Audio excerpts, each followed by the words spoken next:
My dear citizens of River State, it is with humility and a sense of responsibility that I address you today, following my appointment as Administrator of River State by His Excellency President Bola Ahmed Tinubu, GCFR, Commander-in-Chief of the Armed Forces of the Federal Republic of Nigeria. For decades, I have dedicated my life to the service of our great nation. First, as a member of our armed forces, where I had the honor and privilege of serving as the 20th Indigenous Chief of the Naval Staff, and more recently, as Nigeria's High Commissioner to the Republic of Ghana. After what I believed to be my final retirement from public service, duty has once again called. I have answered not for personal ambition, but out of an abiding commitment to the peace, stability, and prosperity of Nigeria as a whole, and more specifically, River State. My appointment comes at a difficult and consequential moment in history. The political impasse of nearly 2 years in River State has paralyzed governance, desecrated democratic institutions, threatened security, and undermined the economic and social fabric of the state. It has deepened divisions among the people and cast a shadow of uncertainty over the future. These are realities we cannot afford to ignore. As a son of the Niger Delta, I'm one of you, and I recognize the weight of this moment, the expectations of the people, and the challenges that lie ahead. The uneasy calm that pervades the state is palpable, and I feel the weight of families, young and old, businesses that have made both little and huge investments in River State, uncertain what the immediate future holds. Mr. President's proactive and decisive action to declare a state of emergency and my subsequent appointment is primarily to ensure stability of livelihoods for citizens and residents, restore peace, security, and stability for economic activities to continue to thrive, and avert any disruptions to the way of life of the people of River State.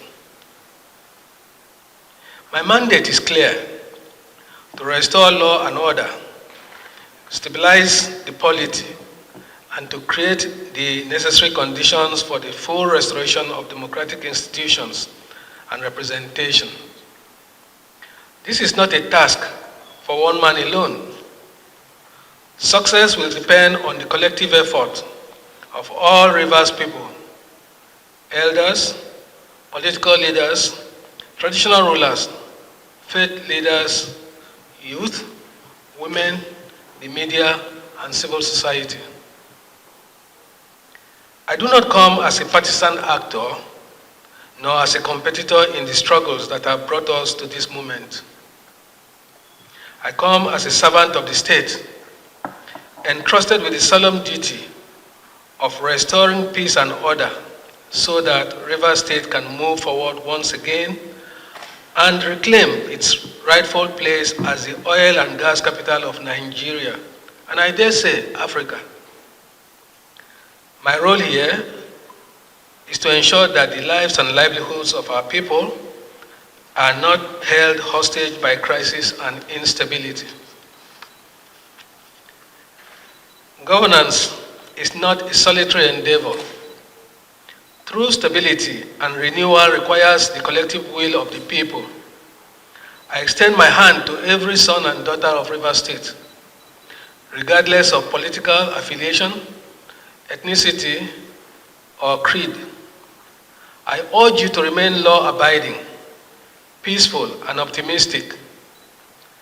Let us set aside our differences and work together to rebuild trust, restore stability, and protect the future of our children Challenges before us depend on unity, not division, on cooperation, not discord, on forward thinking, not backward grievances. A commitment to unity, cooperation, and dialogue must be the fulcrum of all engagements going forward. Destruction of national infrastructure in the name of agitation is something we in the Niger Delta have since put behind us. Through collective engagements, our people have become more aware of the collateral damage that comes with it.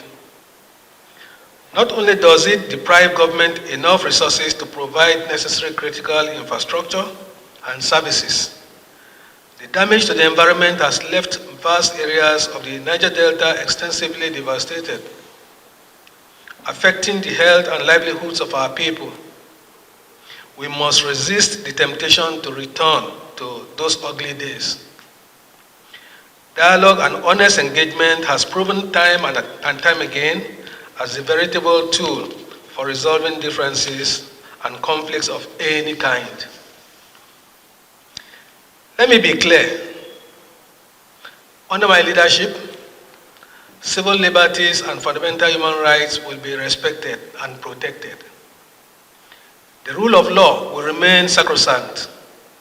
However, those who seek to sabotage the social or economic stability of Rivers State and national infrastructure and institutions within the state, or who attempt to disrupt the peace for selfish and destructive ends, will find no tolerance for their actions. There will be no room for lawlessness, no space for violence, and no patience for actions that threaten our collective well-being. We will not act arbitrarily, but neither will we hesitate to enforce the law where necessary.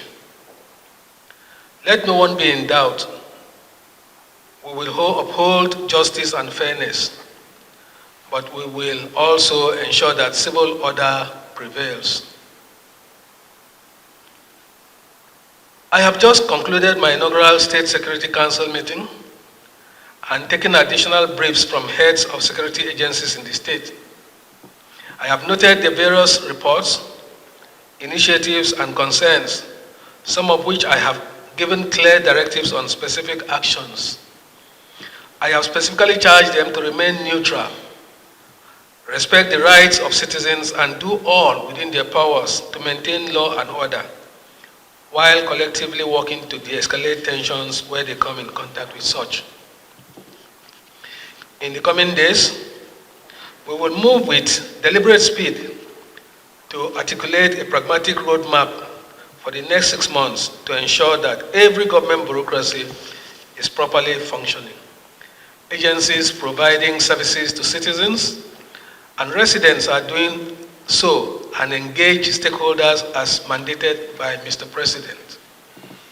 Our objective will be clear: to restore normalcy, to rebuild public trust, and to lay the groundwork for a stronger and more resilient, democratically governed Rivers State. I ask for your understanding and cooperation.